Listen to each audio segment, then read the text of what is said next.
Knock softly here with the Devil's Lake, the water that remembers. There are places on earth that don't feel empty, not because something is there, but because something stayed. Devil's Lake is one of those places. Long before maps gave it a name, the lake was known to indigenous tribes as a part of warning. Not cursed, not evil, but aware. The lake sits in a natural basin carved by glaciers thousands of years old. No rivers flow into it, no rivers flow out. What enters Devil's Lake has nowhere to go. Water doesn't circulate, energy doesn't dissipate, and according to those who live nearby, neither do the memories. Early tribal stories didn't describe monsters or spirits rising from the water. Instead, they spoke of disappearances, hunters who followed game too close to the shoreline, canoes that drifted back without their occupants. Sounds at night like something moving just beneath the surface. And the warnings were simple.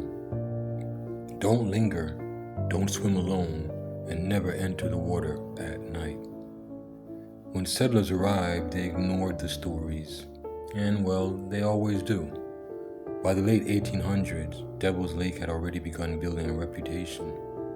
Fishermen, some vanished without a trace. Campers were found miles from shore, confused, soaked, and unable to explain how they actually got there. Search parties recovered boats. They recovered clothing. They also recovered equipment. But they rarely recovered bodies. What troubled authorities so much wasn't the number of incidents, it was the actual consistency.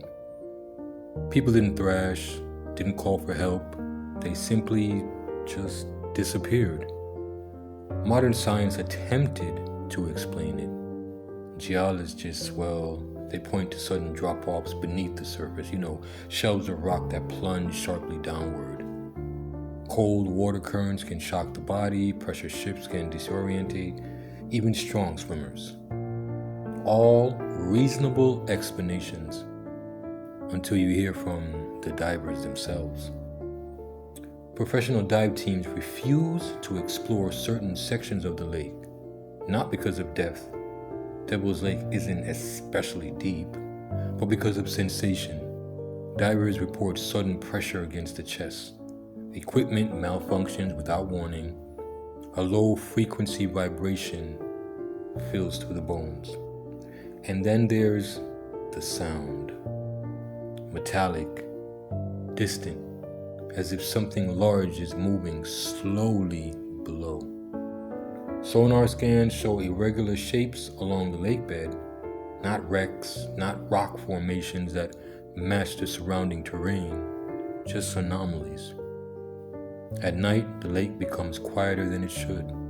There's no insects, no birds. Even the winds seem to be hesitant. Multiple witnesses over decades have described lights hovering just above the surface, dim, pale, drifting horizontally before vanishing without reflection. And well, there's no splash and no ripple. Park rangers, well, they dismiss the reports as atmospheric effects, reflections, dare I say fatigue. But some things don't fit the explanation. People who survive near drownings in Devil's Lake often describe the same experience. Not panic, stillness. A sensation of being pulled sideways instead of down, or water growing heavier, thicker, almost intentional.